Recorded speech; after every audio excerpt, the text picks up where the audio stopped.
La presentación se llama Estudiando la regulación de la expresión génica, y básicamente por medios de técnicas de secuenciación masiva.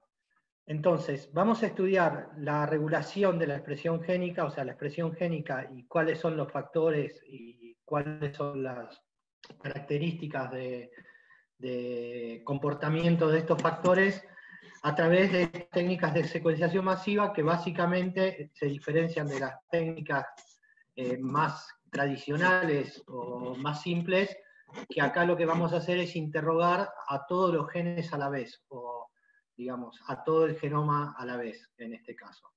La expresión génica en los eucariotas, en los libros de texto, y en una manera muy, pero muy simplificada, es como muestra esta diapositiva, donde vemos que se transcribe el DNA en el núcleo, ahí se cinden los intrones, o sea, se hace el splicing, ese sí puede ser un splicing alternativo, y ahí ya en el citoplasma es donde ocurre la traducción, donde los RNA mensajeros se van uniendo en los ribosomas, se forman los ribosomas, y en los ribosomas tenemos los RNA de transferencia, o tRNA, que tienen los anticodones, por un lado, que son los que se van a ir apareando en los ribosomas al mRNA, al RNA mensajero, y cada uno de esos va a tener un aminoácido que se van a ir juntando, y con eso van a hacer una proteína o un péptido más pequeño.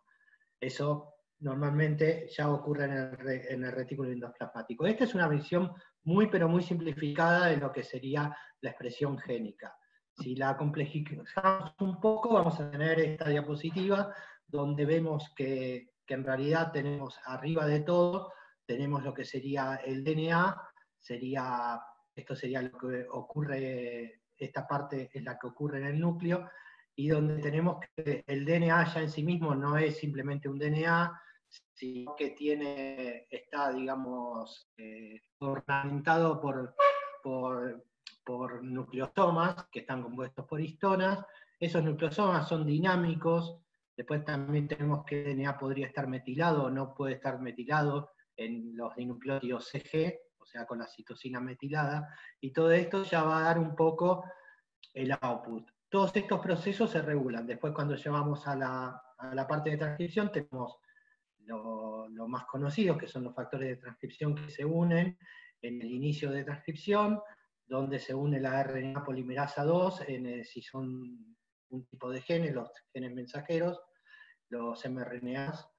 Si fuese un rRNA, vamos a tener a la RNA polimerasa 1, o vamos a tener la RNA polimerasa 3 para la que sería la transcripción de los tRNA, microRNA y otros RNA pequeños. Después tenemos el proceso de splicing, y lo que vemos es que, bueno, en general todos estos procesos involucran un montón de factores de transcripción, factores de elongación, factores de splicing, y luego tenemos algunas otras moléculas que van a terminar de madurar, por ejemplo, la estructura secundaria de un microRNA, y bueno, al final lo que hay es una regulación en cada uno de todos los niveles. Ahora pasamos a lo que es epigenética. ¿Qué le llamamos epigenética? Epigenética le vamos a llamar a los cambios heredables en la función génica que no involucran cambios en la secuencia del DNA.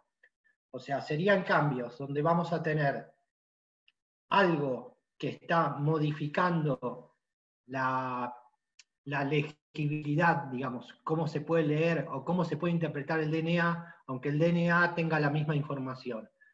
Realmente va a haber moléculas, o va a estar empaquetado de una manera este DNA, donde se va a poder tener acceso o no se va a poder tener acceso a esa información. Este tipo de empaquetamiento que tiene el DNA puede ser heredable.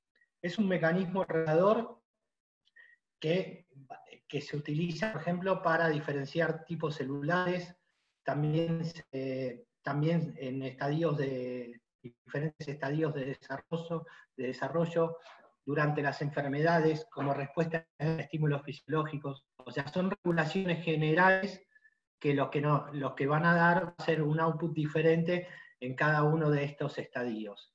Este es el ejemplo de arriba es el ejemplo de una gata hembra.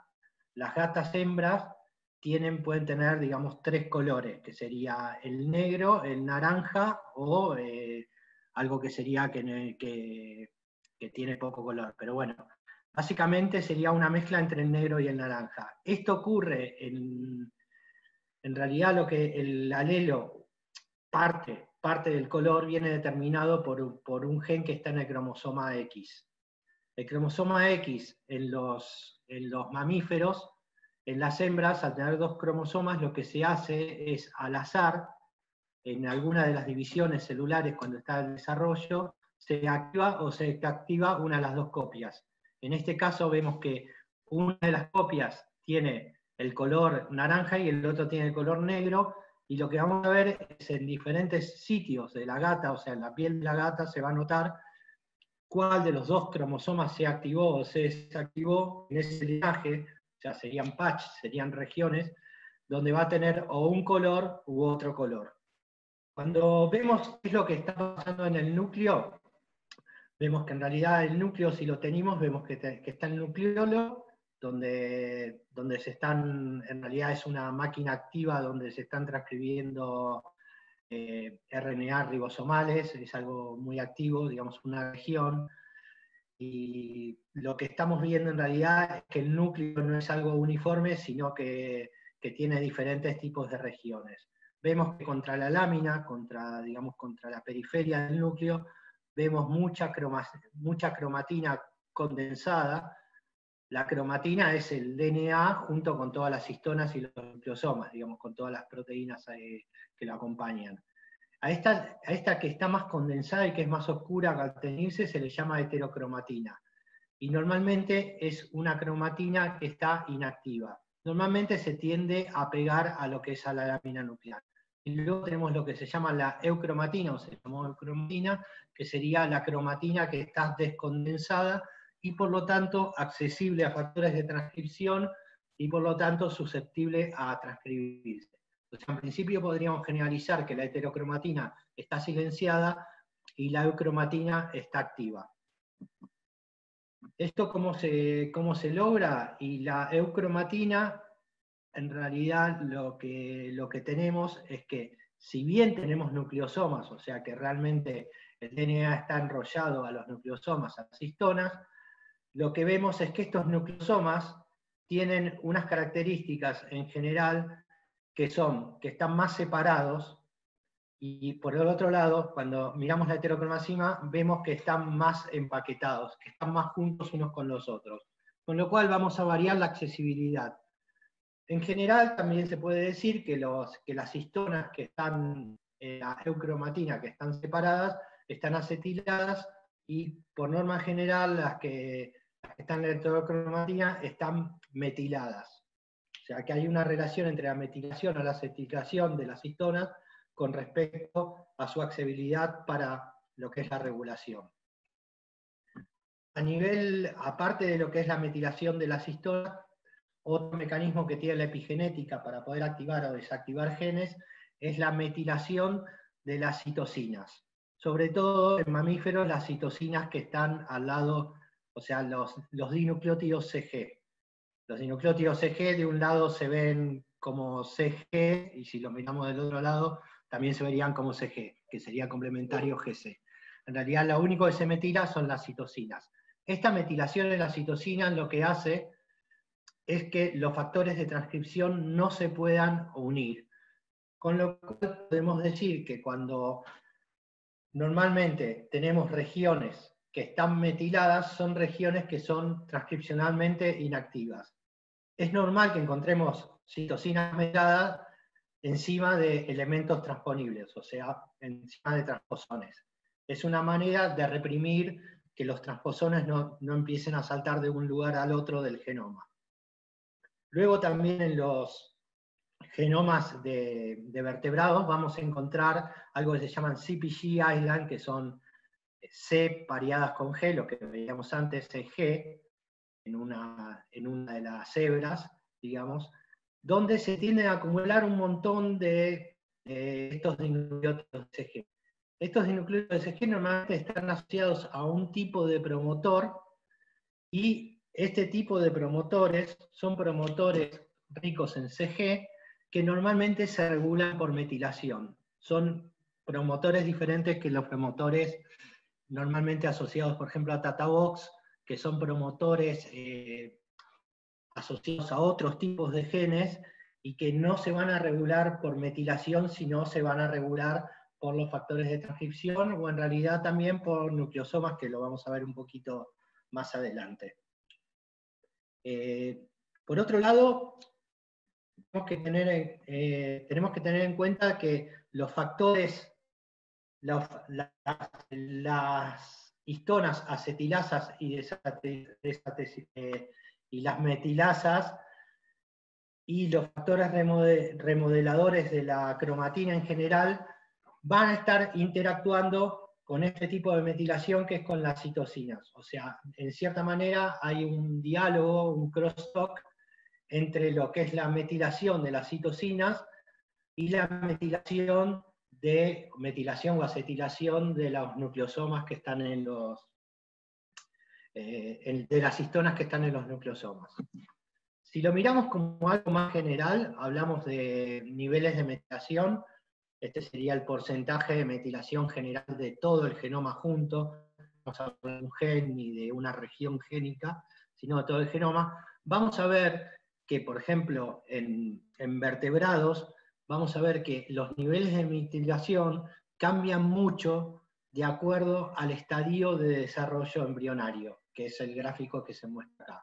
Según en qué estadio de desarrollo, vamos a ver que va a estar todo muy metilado, que significa que en realidad va a haber poca expresión génica o pocos genes susceptibles a ser activados, y después en otros estadios donde empiezan las divisiones celulares, vemos que en realidad se desmetila todo, no significa que sea todo a la vez, pero vamos a ver que hay como una caída en general, y luego en las células somáticas, ya cuando está el cuerpo formado, vamos a ver que hay una metilación que no es la misma que antes, pero en realidad sería una metilación diferente en cada uno de los órganos, en cada tejido, en cada tipo celular.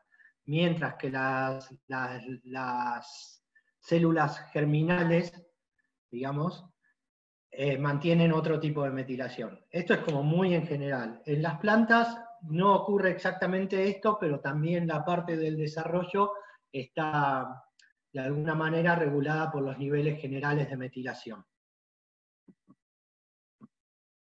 La estructura de la cromatina, como habíamos visto un poco antes, podemos decir que primero tenemos la cadena de DNA, luego se dictan nucleosomas, estos histonas, y a la vez estos nucleosomas se pueden empaquetar más aún, por ejemplo, en el momento que está un cromosoma condensado. Podríamos diferenciar la eucromatina cuando están en las fibras de 11 nanómetros, podríamos decir, sería una manera de decir que esto sería una región de eucromatina, y ya cuando pasamos a la hipercondensación en las fibras de 30 nanómetros, podríamos decir que estamos en heterocromatina. En este gráfico de acá lo que se ve es como unas histonas en las cuales se acetilan, y si se fijan tienen como unas colas, las histonas tienen como unas colas, van a ver, cuando se acetilan, lo que estamos haciendo es pasar de la fibra de 30 nanómetros de vuelta a la de 11 nanómetros, en la cual pueden acceder los factores de transcripción, y los factores de transcripción pueden empezar a regular las regiones abiertas. Los nucleosomas están compuestos en realidad por 8 histonas, que son 4 histonas, la histona H2A, la histona H2B, la H3, la H4, 2 veces cada una de estas, forman 8, el DNA da una vuelta y pico sobre ahí, y después existe un cuarto tipo de histona, que es la histona H1, que en realidad es un linker. Es una de estas histonas que está implicada en lo que es esta hipercondensación de los nucleosomas. Cuando miramos cada una de las histonas por separados, vemos que cada subunidad en concreto tiene una cola, o sea, aparte de la estructura de la, digamos, de la región o el dominio estructural que va a tener la proteína, tiene una cola que queda libre en el medio, que es una cola que tiene diferentes aminoácidos y es la que tiene susceptibilidad a ser regulada por metilación o acetilación. Este sería un esquema ya más complejizado donde vemos que cada una de las colas, en realidad la cola tiene un extremo C-terminal y un N-terminal, y salen dos veces, sale una parte y sale la otra parte. En este esquema lo que se ve es alguna cosa más gruesa, son regiones que en realidad quedan inmersas en el nucleosoma y no son accesibles, o sea, en realidad no tendrían por qué ser regulables. Las otras le llaman accesible a solvente, las otras regiones serían estas, y estas serían las que son regulables. Ahí lo que vemos es que hay diferentes aminoácidos, y cada uno de estos aminoácidos tiene encima un cartelito que pone acetilación, metilación, dimetilación, trimetilación, fosforilación o ubiquinación. Esto es lo que se sabe hoy en día, cuando se hizo este gráfico, de cuáles serían de las colas de todas las histonas las que podrían presentar cambios. La hipótesis que existe actualmente es una hipótesis que se llama de código de histonas. Esta hipótesis lo que dice es que según el estado de estos aminoácidos en las colas de las histonas, se van a recluir o reclutar diferentes proteínas que tienen reconocimiento específico de esta combinación de estados.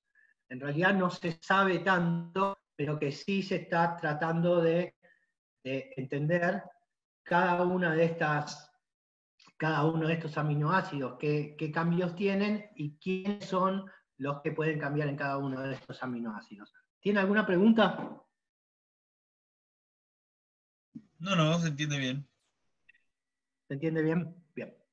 Gracias. Bueno, lo que les decía, siguiendo, este sería como el dibujito que veíamos antes, y acá vemos, por ejemplo, la cola, el extremo N de la cola del H3 o del H4. Si nosotros, por ejemplo, nos concentramos en el extremo de la cola del H3, que es este de acá abajo, vamos a ver que, primero, como veíamos, por ejemplo, la lisina 9, K9, esta de acá, veíamos que podía fosforilarse, metilarse o acetilarse. Si se fijan, esta correspondería a esta a esta de acá. Si se fijan, es una de las que tiene más cartelitos arriba. Estos cartelitos significa que sería que puede tener diferentes modificaciones. Lo que se estudió es cómo se metila y cómo se desmetila y cómo se regula. Entonces, lo que se vio, que son estos códigos de acá, son genes o son factores, modificadores de histonas, que actúan específicamente, o mejor dicho, selectivamente en alguna de las histonas. Si se fijan, este factor puede actuar en la histona, en K36, en la lisina 36, o también podría estar actuando en la lisina 9. Por otro lado, tenemos algunos factores como sub39H1 o sub39, que solamente estaría actuando para metilar la lisina 9, pero ninguna de las otras, por lo menos de la cola del H3. Y estas de acá serían las que desmetilan. O sea, por un lado tenemos algo que metila, algo que desmetila. ¿Cómo funciona esto? Que es un poco lo que les contaba antes, este crosstalk sería, por ejemplo, tenemos un DNA metilado, o sea, el DNA con las citosinas metiladas, y vamos a tener una proteína que lo que va a hacer es unirse, de alguna manera, ahí estamos hablando de que lo está leyendo, o sea, lo va a leer al DNA, lo que va a permitir que se una histona de acetilasa, y después, que es esta de acá, que va a desacetilar, y después va, por otro lado, también a reclutar a una metilasa. Con lo cual, lo que estaremos diciendo es que cuando esté metilada las citocinas, va a haber todos unos complejos que van a leer esas citocinas y van a terminar metilando, por ejemplo, a la cola de la histona 3 al residuo 9. Lo mismo, el crosstalk lo que habla es un loop de silenciamiento génico. Si nosotros habíamos empezado metilando el DNA, lo que podemos hacer es cerrar la cromatina, y después, por otro lado, si tenemos la cromatina cerrada, también podemos, reclutando HP1, que normalmente está asociado, es una proteína que está asociada a la cromatina cerrada, podemos, a través de la metilación, se recluta HP1, y lo que podemos hacer es también, va a haber un lector que se va a encargar de reclutar a una metilasa. Aquí hay algo que salió del chat, no sé qué es. Preguntan si esos procesos son reversibles, Nico. Sí, todo esto es reversible. O sea, este es el ejemplo de lo que sería un loop de silenciamiento, donde en realidad una metilación influye en una metilación del DNA, va a influir en la metilación de las histonas. Este sería solamente un ejemplo, y los ejemplos, digamos, lo contrario sería cuando se reclutan de este tipo, cuando se reclutan estas desmetilasas, digamos. No sé si se entiende. Durante esto que comentaba antes, durante el desarrollo embrionario, durante enfermedades, todos estos son procesos que lo que hacen es lograr una regulación global, o una regulación de regiones grandes del DNA, no una regulación fina como se puede hacer con factores de transcripción. Al igual, esos factores de transcripción van a estar, o sea, van a poder acceder o no van a poder acceder según cómo esté el estado de la cromatina. Esto igual es un poco la teoría de los que hay, y se está tratando de entender cómo funciona. Es una teoría lo del código de las histonas, para que o sea, hay como algunos ejemplos concretos donde se sabe muy bien cómo funciona, pero se trata de integrarlo todo junto. Esto que les estoy mostrando sería como un ejemplo de esto. Acá lo que se habla es que hay, por un lado, proteínas que escriben, otras que borran y otras que leen, básicamente. Que es un poco cómo se puede interpretar lo que vimos que funcionaba en la diapo anterior. Existen unos factores de transcripción que se llaman pioneros, pioneer factors. Estos factores de transcripción pioneros tienen la capacidad, o se supone que van escaneando el DNA y pueden unirse tanto, son unos tipos de factores que se pueden unir a regiones cerradas de la cromatina o a regiones abiertas de la cromatina.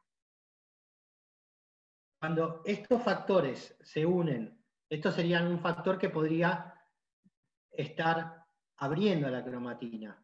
Lo que hace es escanear al DNA, y una vez que encuentra un lugar, acá hay un ejemplo de algunos de estos factores, lo que hace es, perdón, no puse el slide, lo que hace es, en esta región de acá, es abrir un poco la cromatina, y ahí se reclutan factores que son capaces de terminar de abrir la cromatina, y de esa manera empezar la regulación al siguiente estado. Estos factores no son todos los factores de transcripción, son algunos. Estos son 4 ejemplos. Son 4 ejemplos de un paper donde lo que hacen es mirar específicamente a qué motivos, o sea, a qué secuencias de DNA se unen estos factores cuando está cerrada la cromatina y cuando está abierta. También acá lo que miran son estos 4 factores, son factores de estos que recién preguntaban, que son factores que tienen que ver con la reprogramación celular. O sea, son factores de estos que se utilizan en laboratorio para desdiferenciar células o para volver a diferenciarlas. No voy a entrar en los detalles. Y por otro lado es importante porque son factores que tienen diferentes tipos de unión. No es que sean todos zinc finger, hay zinc finger, hay factores que unen a iBox, o sea, son diferentes tipos de factores, pero se ha visto que diferentes tipos de factores tienen esta capacidad. Esto que es un gráfico medio completo, no sé si dárselos ahora o después, porque acá en realidad habla de ChIP-seq, de MNASA, habla de los motivos a los cuales se une. Si quieren se los explico un poco. Lo que hace esta gente es mirar a nivel global dónde se une el factor, que es esta línea de acá en gris, y luego también miran en el mismo lugar y se fijan que esto que ven en rojo acá son lugares donde hay nucleosoma. Entonces lo que pueden saber, y lo que está en blanco es donde no hay nucleosoma o hay menos nucleosoma. Entonces lo que hacen es diferenciar los lugares donde se unió un factor, en este caso OCT4, el octámero 4, lo que hacen es mirar qué enriquecimientos de motivos, a qué tipo de motivos le gusta unirse, sería este de acá, cuando está cerrado y cuando está abierto. Por otro lado, hacen una modelización molecular de cómo funciona, este sería lo que está en azul sería el dominio de unión a DNA, el DNA Binding Domain. Y luego en rojo tenemos el DNA en sí mismo. Entonces lo que hacen es modelizar, y lo que encuentran es que normalmente cuando nosotros conocíamos un sitio canónico, sería el sitio de unión que pensábamos que se unía siempre el octámero 4, en realidad ellos lo que ven es que en los tres casos, que son estos tres casos de acá, ven que hay un tipo de unión preferido cuando el nucleosoma está abierto y un tipo de unión cuando el nucleosoma está cerrado. Con lo cual, tenemos un panorama un poquito más complejo todavía de lo que es la regulación por motivos de los factores de transcripción.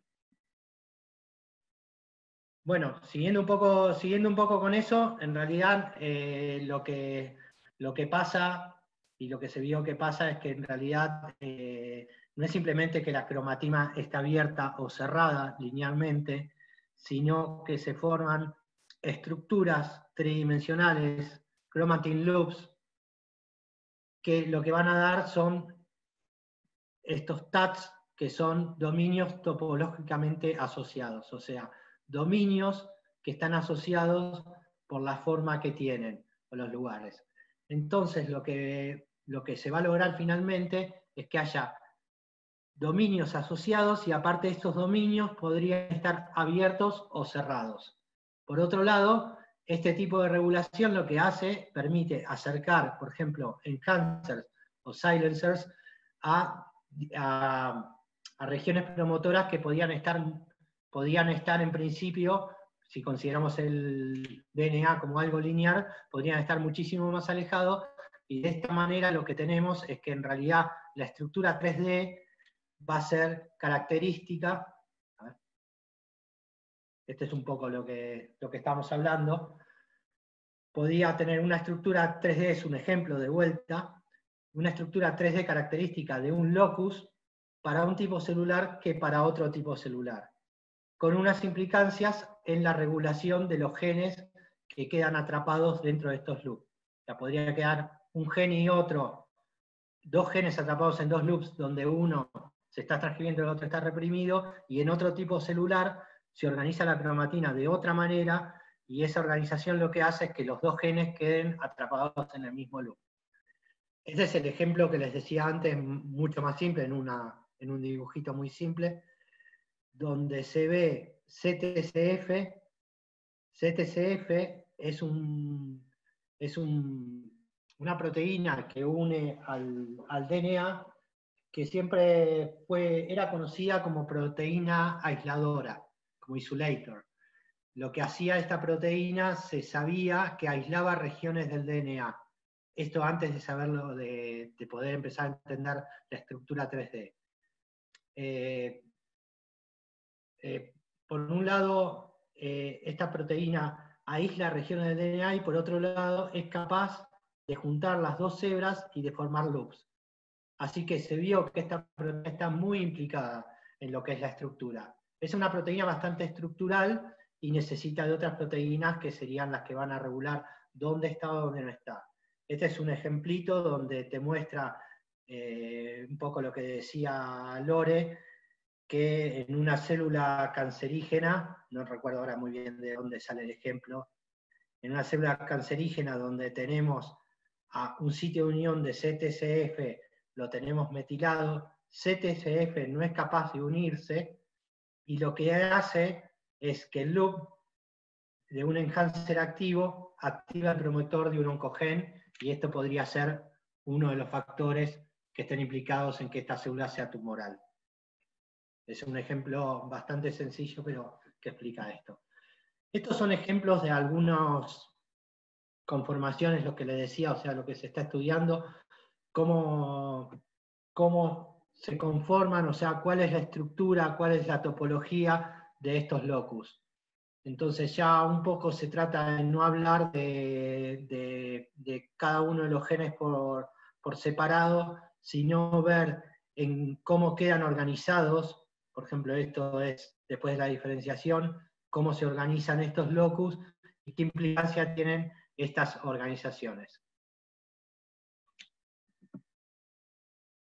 Bueno, esta es la que, con esto termino un poco la parte de epigenética, que era un poco para decirles, para darles un panorama general del tipo de proteínas que podían estar implicadas o de procesos que podíamos llegar a ver en el DNA antes de entrar en factores de transcripción. Y luego ahora ya voy a cambiar totalmente el tópico y les voy a explicar un poco mi trabajo y un poco lo que son estas técnicas de secuenciación de alto rendimiento.